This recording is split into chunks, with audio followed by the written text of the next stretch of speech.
Okay, I'm only turning the one because the other one, I haven't plugged anything in yet. Okay, my voice is registering. Okay, thanks. Okay, Dan. Bye now.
Do, re, mi, fa, sol, la, ti.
Okay, everybody.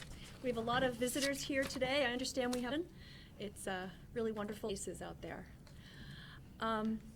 First item of business is, do we have any additions or modifications to the agenda? I have one.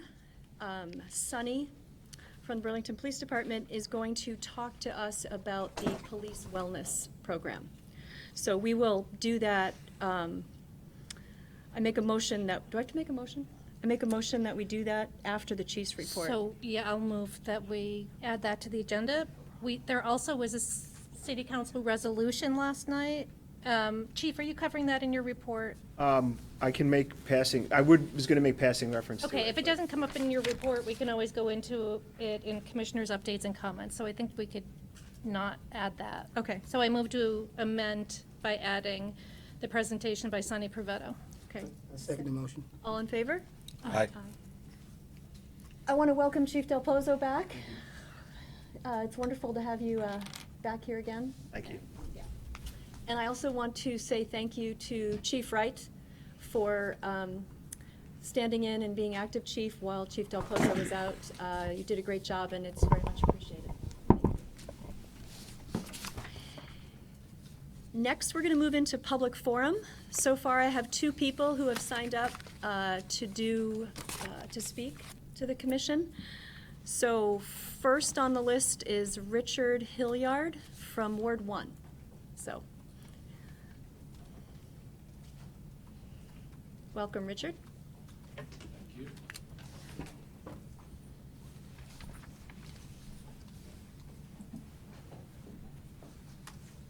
And welcome back to Chief. Thank you. Thanks. Yeah, Richard Hilliard, Ward 1. Thank you very much. That's things that have happened. And this sort of is, follows on from some experiences in 2017 in the minutes of the June 27th Police Commission meeting. Deputy Chief Murad for visiting our Ward 1 MPA for the last 2 meetings in August and in September. And he had been asked to come to talk about a section of problems with speeding, ignoring the rules of the road, whether it's stop signs, red lights, stopping at a turn right on red, etc. And he was great, and it's interesting that all were down during the period of review. Crashes that were injury-free remained the same, so that sort of raised questions as to whether that is due to improved safety with better seatbelt, better vehicle design, etc. But obviously, pedestrians and cyclists are much more vulnerable, and if some of these incidents or crashes with no injury resulting had hit pedestrians or cyclists instead of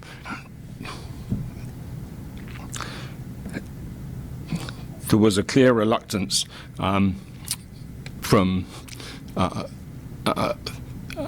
the chief to assign traffic enforcement. At that time, questioned, I quote, how much enforcement really impacted safety. He noted that a traffic stop was one of the worst interactions the public has with the police. And I quote again, he was not completely sold on increasing enforcement, and the traffic end is the safer strategy. And that really like more discourse on is what happens between the public recognizing a safety issue, and in the cases that we documented in 2 years ago, they were all corroborated by police, and I've got all the documentation here. And traffic engineering actually taking place. There's a situation on East Avenue at the moment where petitions were raised, sent to Public Works. Police corroboration is documented, but still we don't see any sign of any traffic engineering that might possibly correct the problems that residents have identified on East Avenue.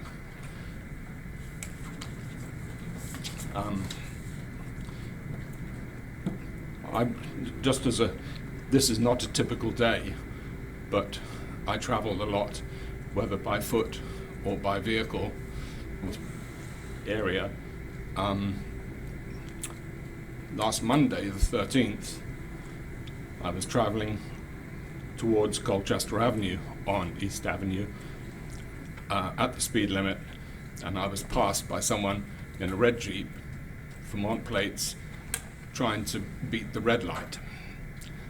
Passing on East Avenue is pretty dangerous. He almost didn't make the corner as on turning left onto Colchester. East Avenue is a problem. Later, we observed in the same trip, just a couple of minutes later, observed a lady going straight through a stop sign on Colchester on Prospect, I beg your pardon, on Prospect and Loomis, and then when I was walking with my wife later on that afternoon, we were on and a cyclist almost hit us. I yelled out, "Stop sign," and he said, "Doesn't apply to bikes," and he swore. So where does the public go on a situation like that? We got that's not a typical day, and people can miss stop signs. We've all done it, not seen the stop sign that's been obscured by a tree or something. But it doesn't help if the person hits someone. So I think what the question is, East Avenue is well documented as I'll read out a little bit from a police report. The residents of East Avenue are correct in their assessment. I'm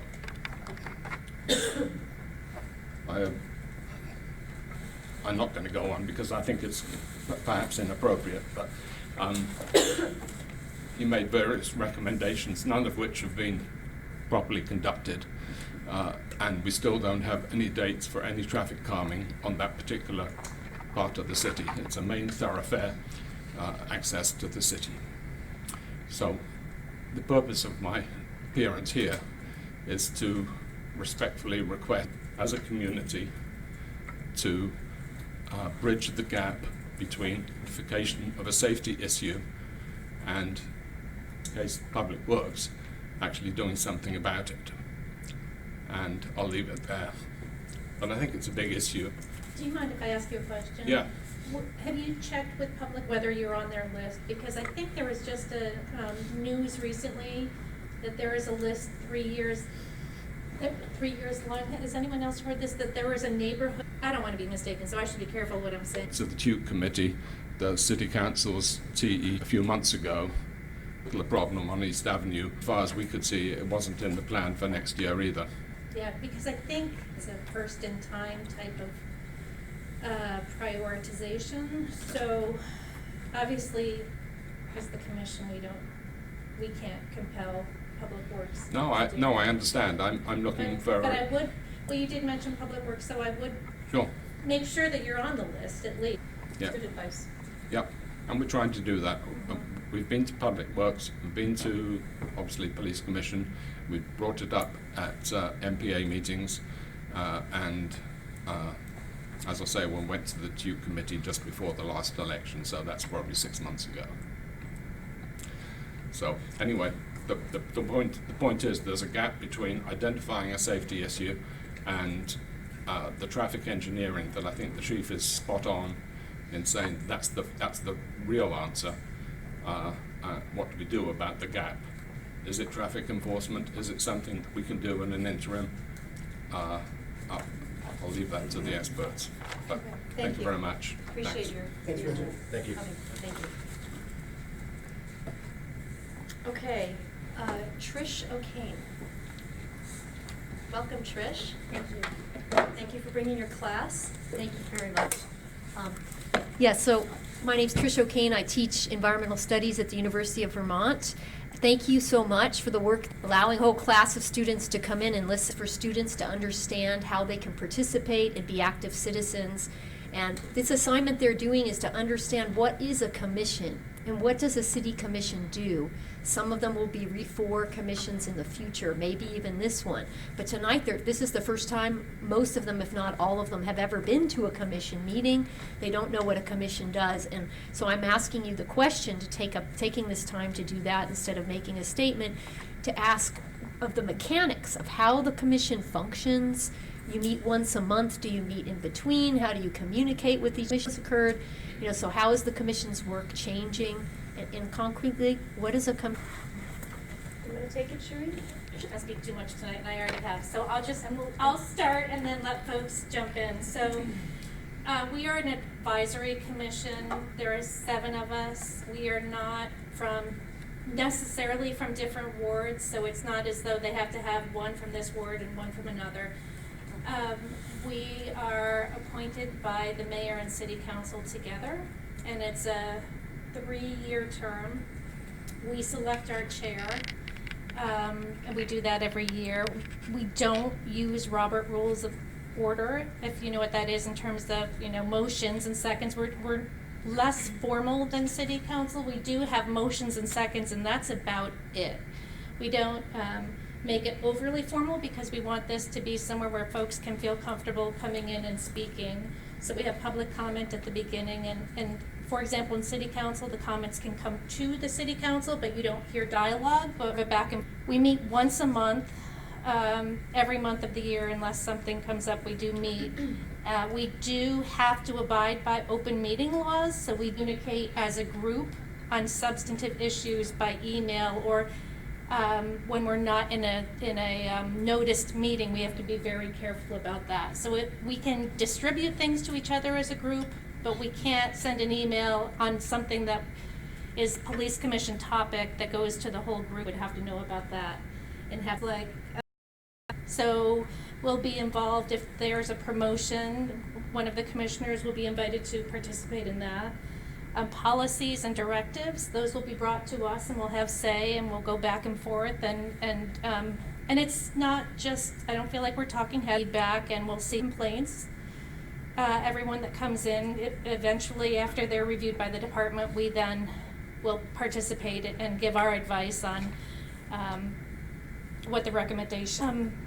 Gratitude come to the, in terms of reviewing disciplinary matter, and that is during our monthly meeting. We'll, at the end of this, if we feel like there's something, and I shouldn't say disciplinary, but personnel issues or other matters, we will convene, and it's not open to the public. And that's where we discuss issues that impact staff members. I think if anyone else wants to add. Does anybody else have anything they'd like to add for the class to understand? No? I would just say just one thing really quickly, which is that according to Department Directive 01, the first Department Directive, the Police Commission is ultimately the source and the authority over all the department directives and policies. So ultimately those are attributed to us, although those have not been revised in a while, I believe. So. Okay, hopefully that, do any of the students have any specific questions? I know this is your first commission meeting, so. Okay. Is there anybody else for public comment that I haven't spoken to? And it's fine if you're not on the list, we'll just add you. Anybody have anything? Okay. Next we have Chief's report. Thank you. First of all, I'd like to thank everybody who continued the great work in the summer while I was on leave. You wonder when things are going smoothly and efforts are not necessary. I'll have to go and figure that out. But the point is, I'd like to thank the commission as well as Chief Wright, as well as Chief Murad, and everybody who runs this police department on a day-to-day basis and protects the city. So thank you for that. Just a few things by way of update, constellation of different issues. One is, I guess staffing-wise, we're at approximately, it could change day to day, but 95 sworn officers. We did have a few folks leave, though. We were up at 100. Lieutenant Dan Merchant, Sergeant Dan Merchant, our narcotics sergeant, retired, a service retirement. He got a job at the state. He did 20 years and exited, so that's like a standard, leaving with a full retirement. We also had one of our CUSI investigators. She's about to leave. CUSI's the Chittenden Unit for Special Investigations. She got a job with the federal government doing forensic victim interviews, ostensibly at different places around the country. Salary, it was a very logical job choice for her. She's grateful that she got such good preparation from the Burlington Police Department and CUSI to go there.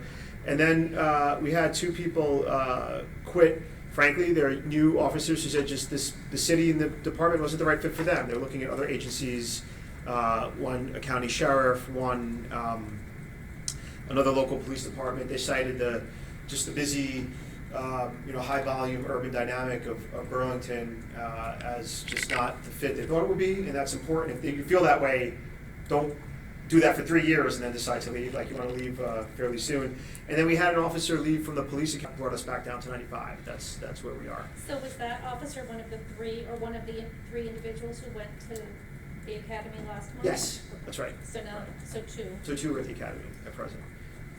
And then we also just hired a lateral from Atlanta. We said Burlington is very different from Atlanta in many different ways, but he's anxious to, he's an Atlanta police officer who's come up here to cast his lot in Burlington. So we have folks coming and going. I'm sorry. And Chief, that's in the 95? Yes. Okay. And what's our optimal number? Authorized strength is 105. And I think, we remarkably, if you look at the news, there's consistently a policing recruitment challenge in America for various reasons, and I think we'd like to be at 105. I know I personally would prefer to be higher. I'm not trying to sugarcoat it, but I think there are agencies that are 15-20% below staffing. For us to be 5%, 10%, I think reflects well on the city and also the environment of the police department. But would I like to have another 10 cops? Yes, I would. We had, of note, in the last month, in fact, it was last weekend, a home invasion stabbing in the vicinity of Peru Street that we're investigating. We had 2 suspects come into an apartment, get into a dispute with people who they suspect had drugs and cash. Those people resisted being robbed. They ended up getting stabbed. That's an active investigation. We also had a fatal, we believe, overdose of an undomiciled, a homeless individual down at the waterfront this weekend. If that is in fact an overdose, that will bring our yearly overdose total reduction as compared to, frankly, a 20-something% increase in the rest of the state. That did not, in our analysis, seem like it was due to chance in any way. It was statistically very robust. Our hope is that we can continue with these gains. And so far, we're actually slightly below where we were in 2018, I think by 1 fatality. So our interventions in drug policy, in access to treatment, in coordination with jail and the syringe exchange and all of that, I think has all come together to maintain and maybe even increase the overdose fatality reduction in our city. So I think that's, like I said, cold comfort, but in light of this death down at the waterfront, it is something to be aware of. Chief, what was it? Do you remember the number in 2017? The total depends on how you measure it. It was deaths in the county was in 17 it was 34 at the end of the year. Now we're looking at 13, so we'll see where we end up. Thank you.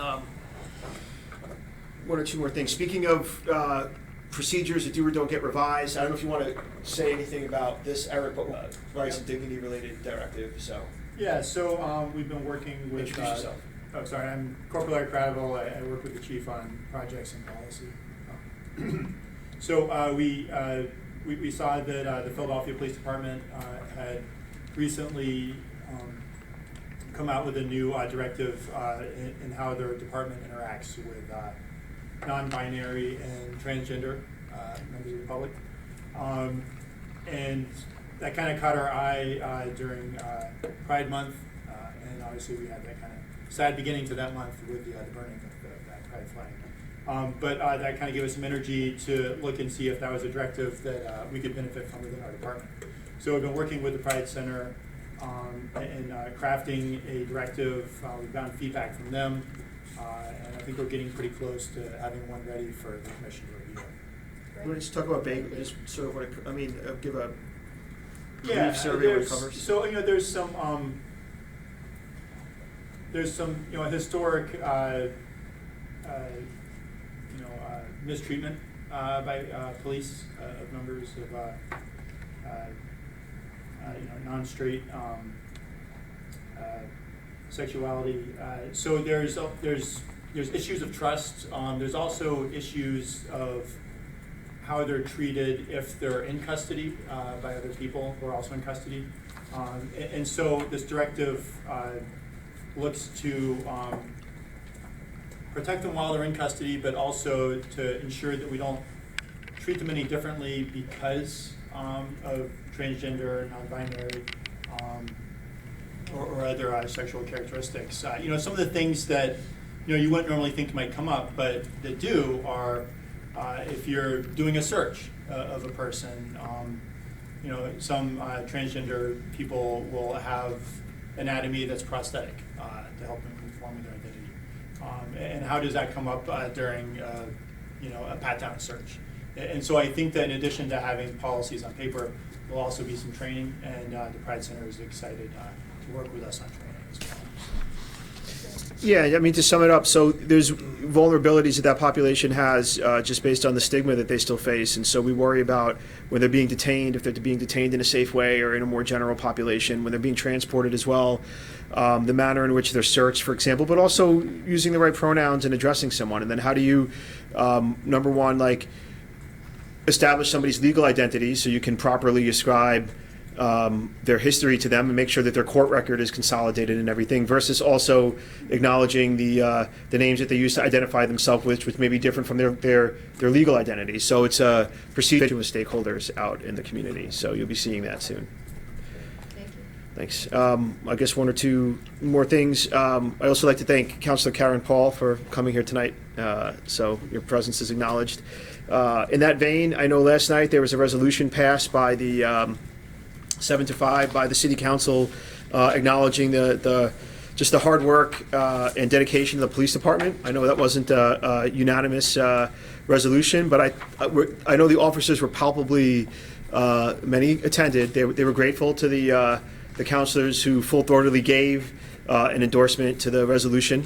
And I think also when we talked about reasons for dissent, it was a high-quality discussion as well. I think people in their dissent were very thoughtful, and that conversation was fruitful. So I think the outcome was great, at least for the officers, and I think the ensuing discussion was useful as well.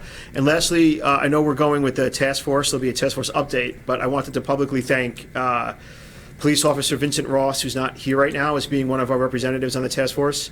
I'd also like to thank Sergeant Jesse Namdar, who is here right now, as being one of our representatives on that task force. Deputy Chief John Murad's a rep as well, and I know that there are members of the Police Commission who are giving their time, so thank you for doing that. That's all I have for the Chief's update. Okay. Thank you, Chief. Okay, so next we're going to hear from Sunny. Welcome, Sunny. And Sunny's going to talk about Burlington Police Department. Good evening. Thank you for having me and for putting wellness on your agenda. It's obviously very dear to my heart, being a former Burlington police officer, and I've been a therapist now for almost 20 years.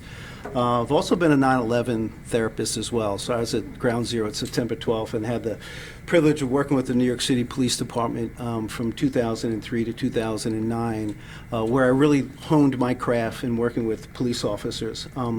Being a former Burlington police officer, I actually know firsthand some of the strains and stressors that officers face on a daily basis.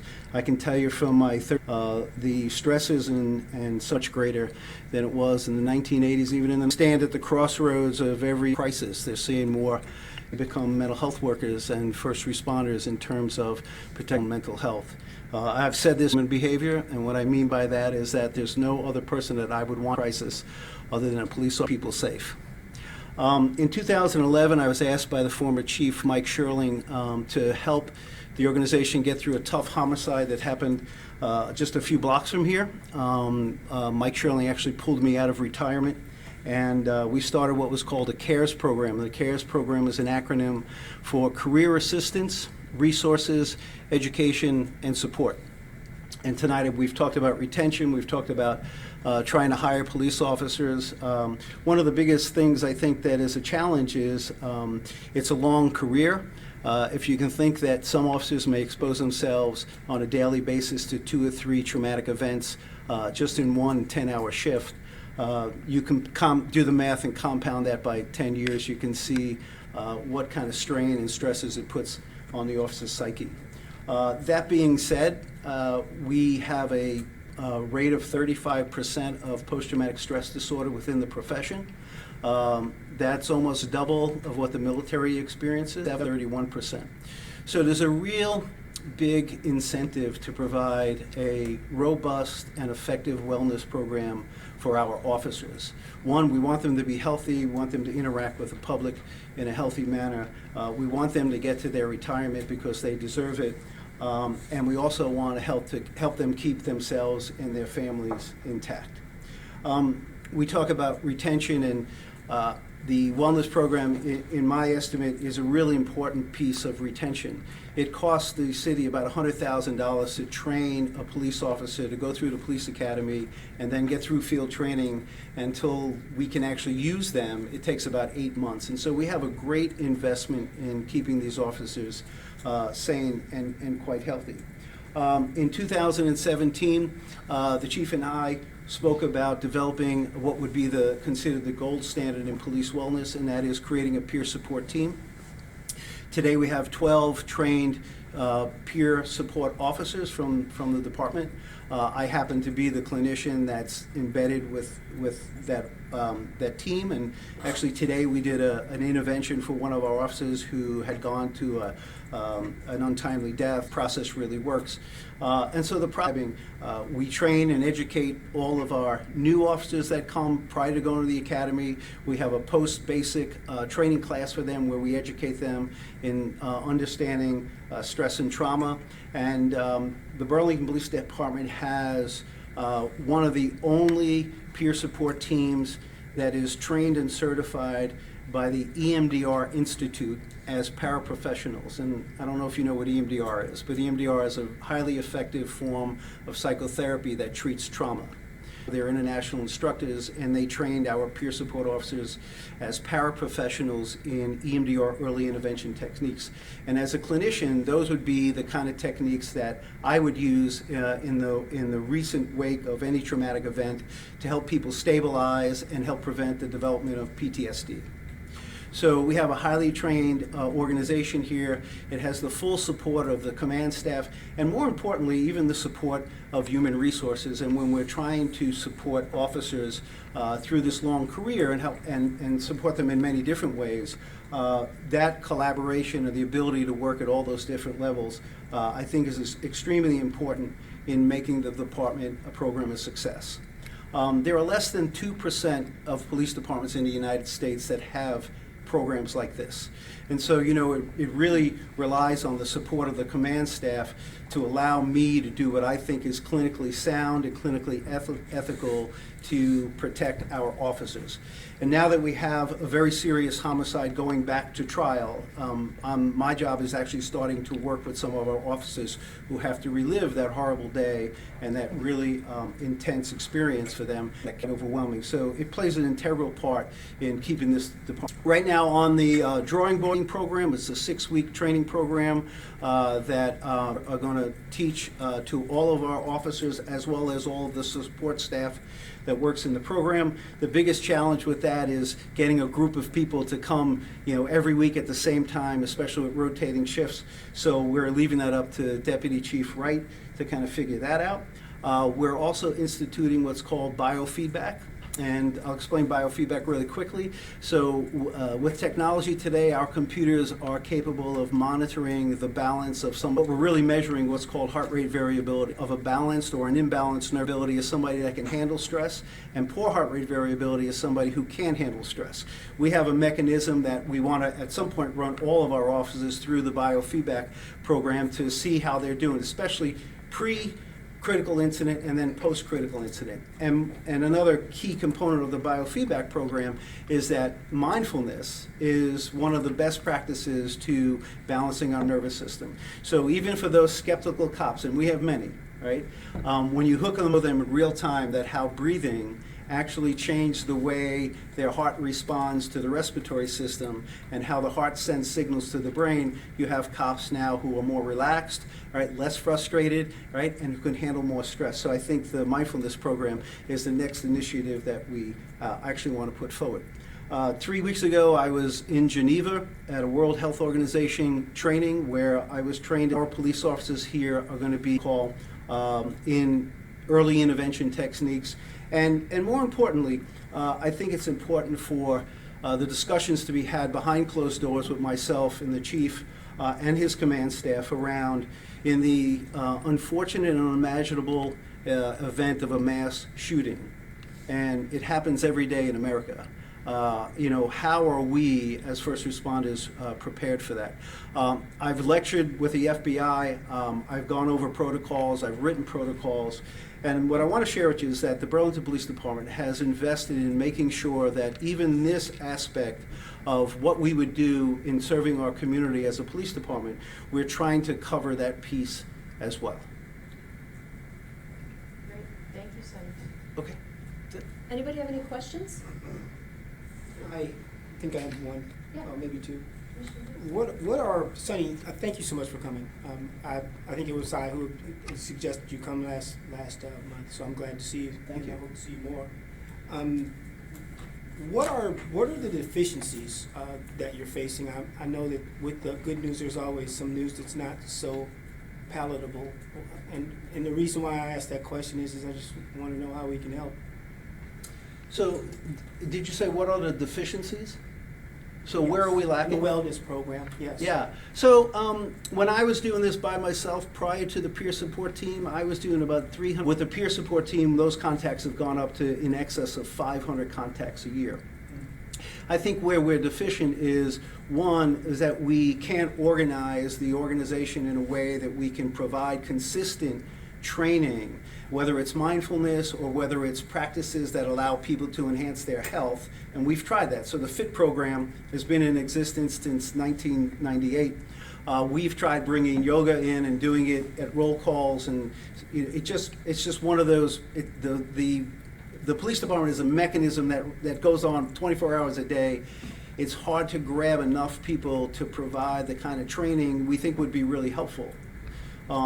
And so that's really, I think, something that's a challenge for us in terms of coordinating stuff like that. In terms of what I think is effective or what I think would be really helpful for the police department, I've really been given a green light. And so any ideas that I come up with that I think would be a benefit to all of the members of the department, not just the police officers, organizing and getting enough people to take advantage of stuff. But I think we have a great program. I think we can always grow. I think, we can, what I'd love to see, and the chief has started this, is that the peer support wellness turns into an officer safety, wellness, and development unit. Maybe you assign somebody to that unit full-time so they can really invest their energies into recruitment, retention, and then providing all of the workshops that would be helpful not only for police officers but for their family members. I'm always open for suggestions. Thank you for that. And the other question I had is there a component that addresses family needs? Family leave? Family needs? Family needs, yes. So in the beginning, we would try to bring in all the new officers and their families. And then one time I mistaked somebody's mother for their wife, and then I got a little bit of trouble for that one. But I think it's an ongoing process. Sometimes when we have, 2 or 3 people and a lot of people from out of state, we realize there are not a lot of family members come in. There's another component that's connected to the police department. I'm not here to talk about what I do, but I have a trauma center. It's called the Vermont Center for Responder Wellness. Because we're contracted with the police department, everything at the center is free for officers and their families. And that includes free yoga classes, free mindfulness classes, free meditation coaching, free nutrition workshops, financial advice, and so on and so forth. And so we do have workshops for families live this job as well. And there's one condition with trauma that's called, people who experience a lot of trauma and people who develop subclinical signs of post-traumatic stress become alexithymic. And the lexithymic means the inability to put put words to our feelings. And so a lot of times, the officers will go home and they'll talk to their spouse or their partner, and they say, well, how was your day? They say, oh, it was okay, it was fine. And we identify that as a condition because there is a lot of challenges in police marriages, right? And so we're teaching new recruits and veteran police officers that you got to find that balance in your life. And when you can't, be able to know that I sometimes can't find the words, it's important. It's not only important in terms of relationships, it's also important in terms of internal investigations. When we're interviewing these cops because they may have done something wrong, a lot of times they can't define what really is going on for them. It's really helpful for the person doing the internal to understand a little bit about trauma. We train officers and allow them to tell their story. It's also important for our investigators to treat each other with that same kind of trauma lens, because it's how we interact with everybody, right?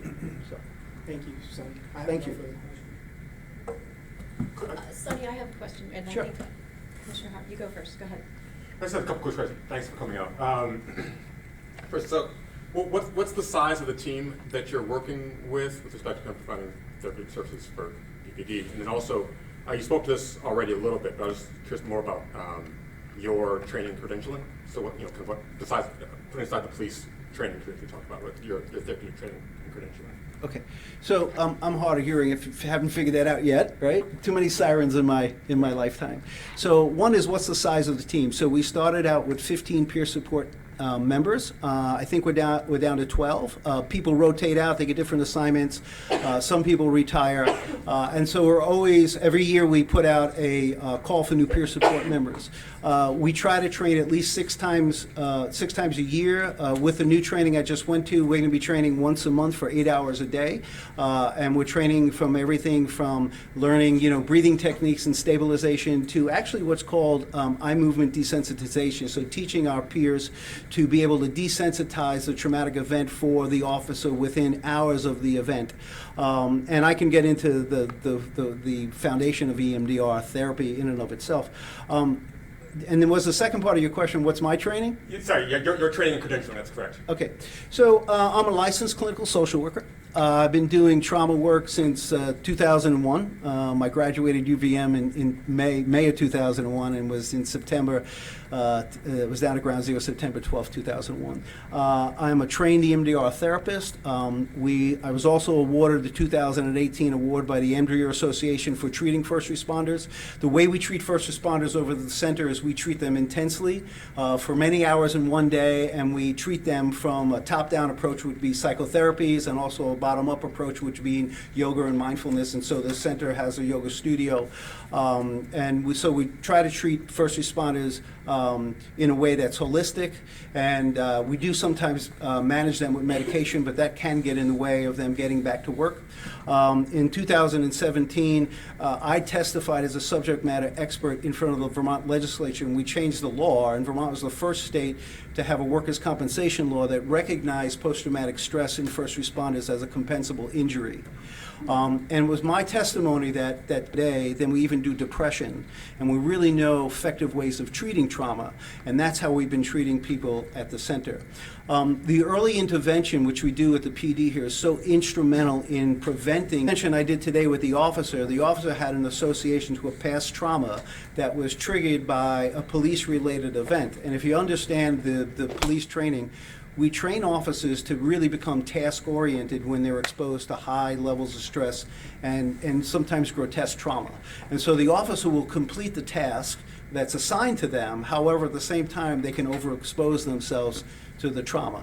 So trauma, having PTSD myself, taught me to be a better clinician and to sometimes realize that treating trauma is not always the goal, but doing the best thing that I can do to help these officers feel better is really the overall arching goal of what we do. Thank you.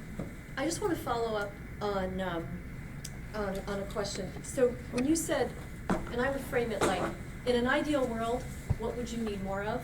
I think what I heard is resources to bring more training in. Is that? So in an ideal world, right, Yes. I would want more trained peer support officers. The peer support officers do the day-to-day support work, they know what happens on every shift, and so if we had enough peers on every shift, we'd be able to cover all basis of what's going on. And the other thing is just that we'd like to bring so much more programming to the organization, but the way that we run the shifts and trying to get people to come is really problematic. And we've tried this for years, and we've come in at 10 o'clock on a Friday night when there's a double shift, and we've come in at 6 a.m. on a Monday morning when there's a double shift. And to have officers do yoga before they go out and work, it almost puts them to sleep, right? So that's not ideal, right? The FIT program works really well because the FIT program is an individual thing where the officers can sign up and they can do their physical fitness while they're on duty, and they can do it themselves. Thank you. But when you mentioned the biofeed, similar to what the Heart Math Institute? Yes. Yeah, okay. Yeah, we have to kind of recalibrate their program for police officers. Having new officers get a base ability is before they're exposed to all this trauma gives us a really good idea. For instance, an officer is involved in a really critical incident or a shooting. At what point do I say to the chief, well, how can I convince the chief that officer is ready to go back to work, right? Well, I can look at it if I have a baseline heart rate variability reading, and then I have a post-event heart rate variable reading that falls within guidelines that we feel comfortable with. Great, thank you. I have one other question. Sure. Just a clarification. So did you say that part of your work involves attempting to desensitize an officer from a traumatic event as early as possible in the process? Sorry, you have to repeat that. Did you say that part of your work is desensitizing officers from a traumatic event as early as possible in the process? Yes. Okay. Thank But you. not desensitizing them, desensitizing the traumatic event. There's a difference, right? So trauma is all about integrating the experience into me being a police officer. I got to be able to put my vest on and my gun belt on and feel like I'm safe and I can go out there and I can handle my calls in a professional manner. When we talk about desensitization, it's what the therapy calls it. It's an eye movement desensitization, and we're desensitizing the emotional effect of the trauma on that particular person. Now, we don't want cops to be desensitized. We want them to be very mindful and in the moment with every call that they're at so they can act appropriately, and we want cops to be empathic. I think that's critically important to the public's trust, and I think it's critically important to them, keeping their humanity, right? When you see the worst of human behavior for 20 plus years of your life, it really challenges your ability to think that the world is a safe place and people are good people. And so like the wellness piece of what we do is critically important to keeping our cops balanced and healthy. Thank you very much. Thank you. Okay. Next, we have the task force update. I know that, Shireen, you sat in for Jabu when he was traveling, and I think and Rand was on it. So if you could please give us just what's going on and give us a little update. Sure. So the task force met, I believe, last week. It's planning on meeting every other week currently. The current deadline is, we're expected to provide a report to the City Council in November. There's a thought that might be extended. And this meeting was largely just deciding what was going to be covered in future meetings. And can you give us a sense, was there anything new that's going to be covered in future meetings, or is it really? No, the task force wants to set its priorities for what sorts of things could be done in the amount of time that we have. They want to look at issues about how officers of BPD are trained, about issues regarding how the contract, the union contract governs interactions between command staff and the officers, how discipline happens, the role of the police commission. Those are all the topics that will be covered in future weeks. Sure. Yeah, so I just want to add the meetings right now are set for every other Tuesday. So next Tuesday, 5:45 to 7:45 here for now. But I would recommend anyone from the commission who wants to know more about the union contract to attend a week from tonight, because that's the topic they're taking up, right? Onto this coming meeting is the union, is the contract. So it's open to the public, and I'm going to try to attend that, but I just think, having a better understanding of that contract is important for what we do. And a week from today, you said? 5:45. Okay, thank you. And that's here? Yes. I will let you know or they will let us know if we get notice to the contrary. Okay, great, thank you.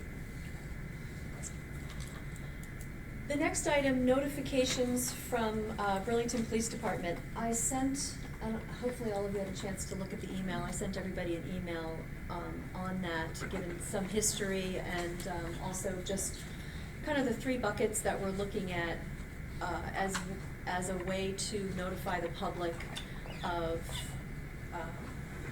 crimes that are happening, and also if a sex offender is being released in a neighborhood. You know, I'll just go through each one quickly. One is, and actually I'm gonna look to Laura to maybe add some depth to each one of these.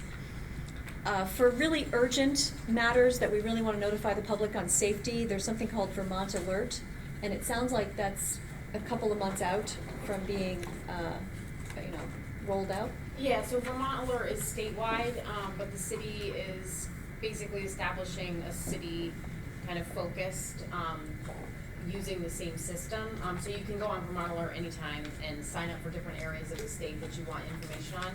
But BTB is really kind of going to promote this, and various departments will be making alerts as, really the top urgent things. The water issue that happened earlier this summer, how do we get that out as fast as possible? So it'll be kind of those really high level urgent matters. And then we did, at one point as a commission, talk about putting announcements out and notifications out on the Front Porch Forum as an experiment. And what we found is, and you can correct me if I'm wrong, is that we're not allowed to, first of all, the Burlington Police Department is only allowed to do so many per month. And then the feeling was, and I personally agree, that perhaps the Front Porch Forum, which is really like what's going on in the neighborhood, you have a couch for sale, people go on that to kind of check in, might not be the forum where we just say, here's all the bad things happening in the community and here are the sex offenders being released. That may not be something that everybody wants to see. So I think that Laura had a very good idea of one, she's going to put out on Front Porch Forum several times a month a reminder, visit the website of the Burlington Police Department and check out when the commission meetings are, check out the minutes, check out the agenda, and we'll have notifications of the press releases will be on there. So people that want to get that information can do that. And then the other piece is we do have a few people in the community that really want to be notified every time there's a crime, every time there's the sex offender being released, so they can get on the email distribution list that goes out to all media outlets, and they'll get the press release sent to their mailbox. And commissioners, we all get that, so that's what people can actually So what is the sign up for. parenthetical mean, not for broadcasting? Well, let me just go, forgot to add one thing, so I'm just gonna cover a few topics. Vermont Alert, that is probably, I would expect that in the next month or so you'll see stuff in social media and around the city to encourage citizens to sign up. So that's coming soon, you'll see that. As far as the press releases, the Front Porch Forum, we have about 4 or so posts a month. And of course, we also want to use them for things like Creaming with a Cop or the barbecue, and also to notify people about police commission meetings. So we can't promise that we can, even if we did agree it was the right forum, that we can do that. Front Porch Forum doesn't really want that. So what I will do is try to time posts when, like recently we had 2 press releases that came out within a couple of days, so I did a post and said, there's new press releases up on the website. They always are put up on the website as quickly as possible within 24 hours of coming out, so you can always check back there for those, but we'll try to send reminders to get people used to that. And then the email sign up is kind of a separate thing. The city has a system that hasn't really been utilized too much. So we've been trying to figure out the right platform. It's called Gov Delivery, but it's like an email chimp or a campaign monitor where you can blast out emails. So we are working with the mayor's office and other city department heads to really establish that. And what citizens can do is go on and sign up for what they want notifications on. So parks, beach closings, or a new event that's happening on Church Street. So you can sign up for whatever you want. So for folks that are looking to get those press releases right away, they'll be able to sign up for that. That may be a couple months out, just we're trying to figure out the best price, obviously, to reduce costs to the taxpayers. So we're trying to figure out how to really establish that and make sure it's not, too much coming at citizens. So figuring out the best way to roll that out. So that should be in the next few months. So Laura, for press releases, what does it mean not for broadcasting? We're not trying to encourage people to get on that distribution list. We want to have this email group. That was for us. Gotcha. So we're working on an email system other that words, will right. release those. Right. Currently, city officials, local media, department heads, Right. The commission are on the distribution list that gets press releases right away. Okay. So we're trying to set up something that is similar for citizens, essentially. Sorry. Thanks. I think that covers it. Yep. And so I guess the question is, if they're, for you, if individuals are asking you, why didn't I find this out? I mean, we need to gather information. All of this we're kind of setting up a new way of letting people know we're not using Nixle. And this is obviously separate from social media. None of this is social media, but people want their information in all different ways, and it's hard to keep track with all the new technology. So we're going to have to, again, see how it goes and take in information about what people aren't getting that they want to get, or when it's too much. And if there are topics we're missing, like the committee meetings or the I just got into the habit of reminding people about police commission meetings. So any input we can get, you folks can gather from community members about how to manage this information flow is going to be useful. Is there any thought of maybe leveraging the mayor's work that's happening on the public engagement process? I know that Olivia's been doing some work on that, and I had a conversation with her about it. I mean, it sounds like there's a larger issue here, because communication goes in both ways. How are we finding things out? How is the public finding things out? I think it's pretty critical. So my thoughts are is maybe we could, as we're doing this work, because it's great work, maybe what we could do is maybe leverage some of the stuff that's existing, or maybe figure out a plan where we can really create a more. It sounds like we're kind of conducting an in-flight plane. Well, it's a moving target. Yeah. I mean, the technology's changing. I mean, Nixle used to be used, and now that's kind of outdated. And I mean, UVM students don't even. We're trying to. It's so yeah. We're in a gathering information and figuring out what's the best route. And I haven't heard a recent update on the public engagement process, but I do know that was part of it. I know for Vermont Alert, for example, we've talked a lot about how do we get to people who don't have an email, or people who don't have a phone, or people who are English as a second language. How do we make sure they know? So we're certainly trying to think about those things and taking in any thoughts on how we can kind of make sure we're reaching out. And then I'll also add the committee is also looking at how they can do outreach to the community and get more information about as they proceed with the process of the committee. So that's another avenue where folks associated with the police department are going to be reaching out to community members, perhaps doing listening tours, etc. So it's another effort in the coming months to kind of gather info from the community, and that I'm certain will come up as well. Any other questions? Okay. Thank you, Laura.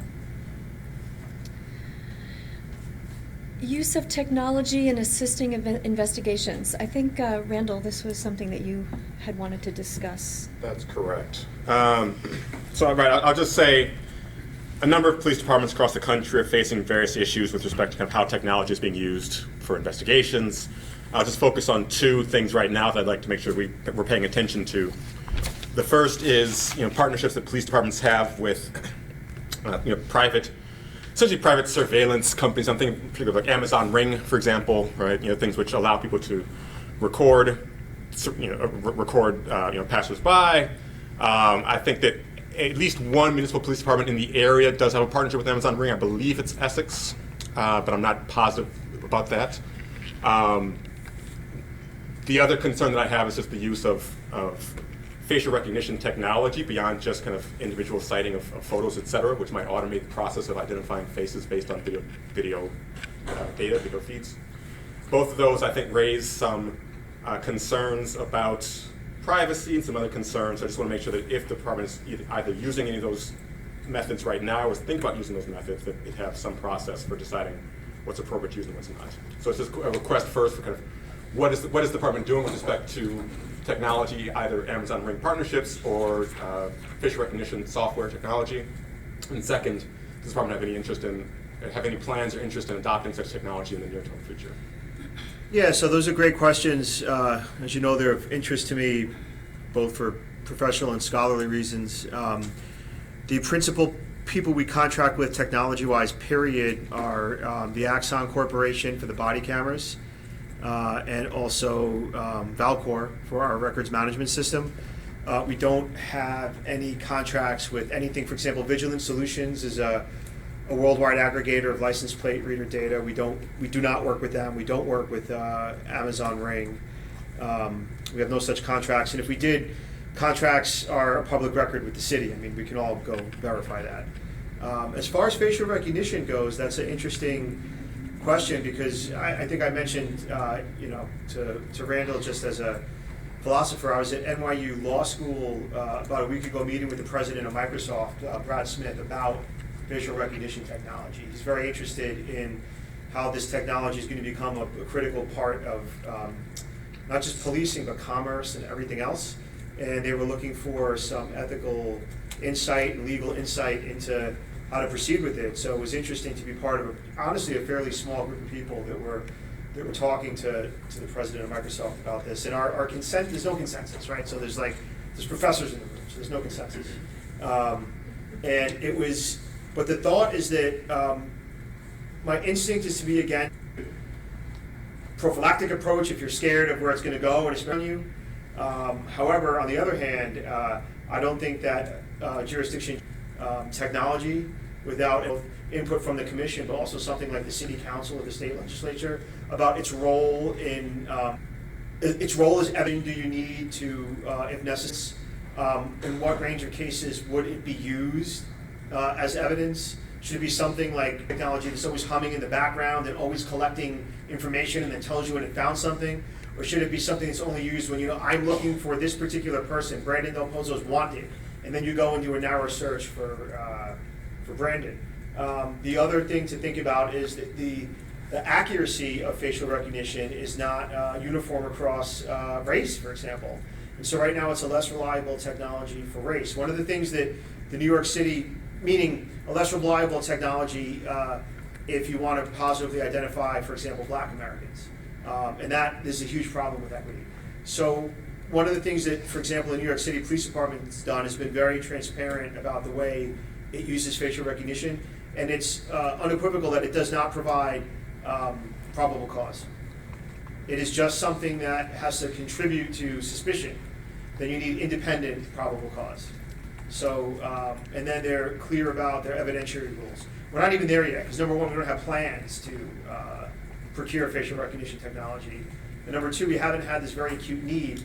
Where I think it would rear its head is I can't see how, for example, like a body camera company won't want to have facial recognition running in the background as a software add-on shortly, right? And it'll become this option you can get. I think we're nowhere near that, but that's how I see it coming to, for example, to Burlington. Not that we procure it separately, but that it comes as like part of a suite. And it's interesting. It's not to say one of the reasons why it takes so long to redact body camera footage, facial recognition technology in our body cameras, you can imagine, is a witness. So we need to redact his face, and just telling the software wherever you see Randall's face, just blur it. And then in literally seconds, it would blur it. The press and the public would get that footage right away. But then we'd have facial recognition, so we have the positive transparency interests being honored, right? But at the same time, we have facial recognition technology in our software. I think these are going to be really interesting questions, and we haven't resolved any of them.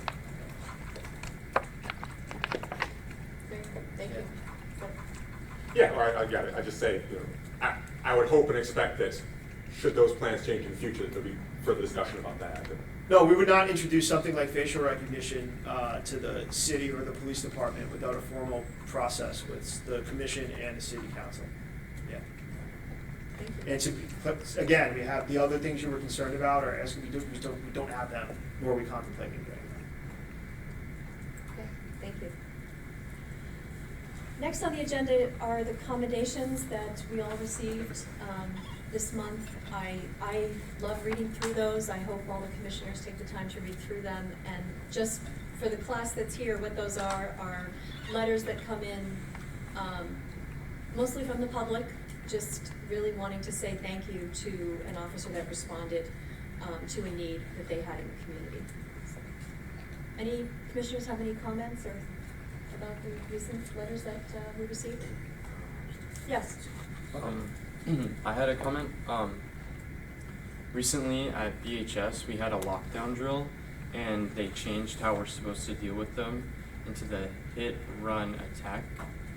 And a lot of kids were wondering after our teacher brought up that when he was in high school, probably a while ago, not to bash on him, that when he was in high school in South Burlington, that the South Burlington Police Department trained all the students and teachers on basic self-defense, and a lot of the kids in our class were wondering why we also did not have that. And I was wondering if it would be possible for that to happen here. I mean, first of all, I think thank you for asking that question. I made a note that when someone is above a certain age, just acknowledge your age is bashing on them. Very sobering for me. I'm sure I fall into that category. No, it's okay. It's just okay.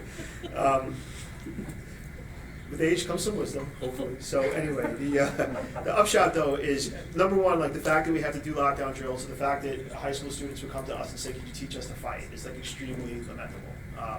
I'm sorry that we're living in that world, and I just think as a public servant, and also as a police officer, I prefer that we live in a world where we're not even thinking about that.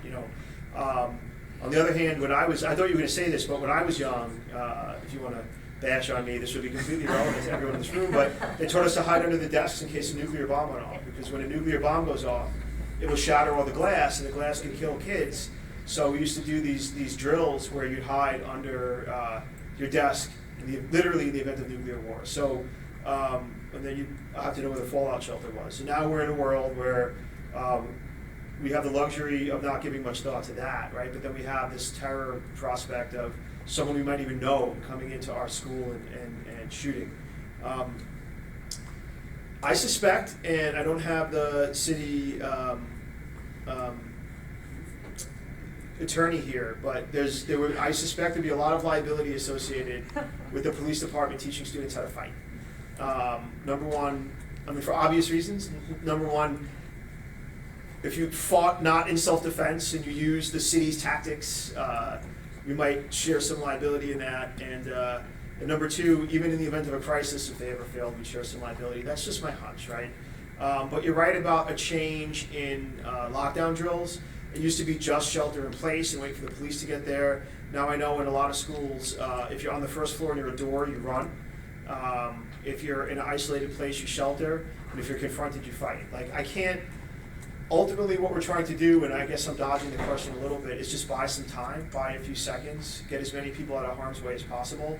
I think ultimately it'll be the most terrifying experience of anyone's life. I think they'll react based on instinct, and hopefully that instinct is informed by a little bit of the drill. And hopefully it just buys us enough time to keep as few people getting hurt until the police can get there. I don't know if I've answered the question to your satisfaction, but that's where my head is at. Appreciate it. Thank you. Thank you. And just for everybody here from the public, I just want to let you know that Landon is a youth commissioner, and the city of Burlington has taken on the initiative to try to put youth commissioners, high school students, on all of the commissions. So, you know, if he's ever in the place where he's sitting in a class where you all are, I think he'll be able to add a lot of value to that class as someone who's participated, and we're really glad to have him. Thank you for that question. Any other commissioner updates or comments? No? Okay. now we need, any comments or changes? Okay, I took my glasses on. Okay, the minutes of the previous commission meeting, looking for consent on those, or any changes that anybody has? Yeah, so I would move to accept with a couple of changes. Okay. So, okay, these are, I should just email you these before, Laura, I'm sorry. So the suicide on the marketplace, I think it was actually just in the parking garage. It was not on the marketplace, but under chief's report. I think it was in the parking garage. I don't know how much that matters, but, people might be wondering, when was there a suicide on the marketplace? Yeah, for sure. Yeah, because Right, it's silly.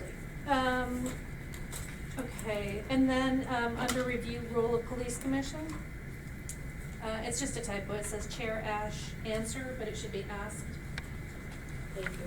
And then on the last page, there were two motions that are brought, consent minutes and to adjourn, and those both say Ash, but they should be heart. Thank you. This is why it's good to have an attorney on the commission. So I would move to, accept those as amended. Second? Yes. Okay, all in favor? Aye. Okay. Okay, next meeting's agenda items. I think Chief Del Pozo, after talking about the use of force data, that should be available Yes. for the next meeting, so we'll have that on the agenda.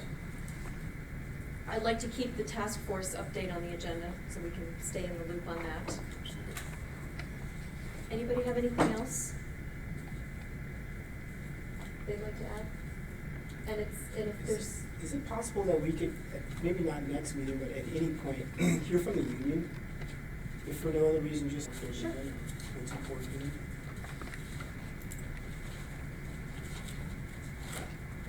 And maybe the task force meeting next week will inform a little bit on that, right? Maybe we can see what we might want to hear from them. Yeah, good idea. Both good ideas, okay. Okay, our next meeting is scheduled for October 22nd. Does anybody have any conflicts with that date? I want to make sure that we have a quorum.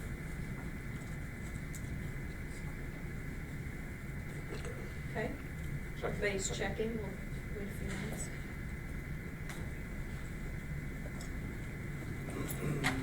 Good, good. I'll be out there. Hope that goes well. be entertained. Bring ice Maybe I'll show up anyway. You can come with an ice pack on, that's Bring okay. Jello.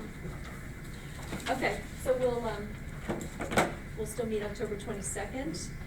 And then Chief Del Pozo, unless there's something, I don't believe we need an executive session? I do, if you Oh, we wouldn't do. mind, just 2 updates on confidential investigations.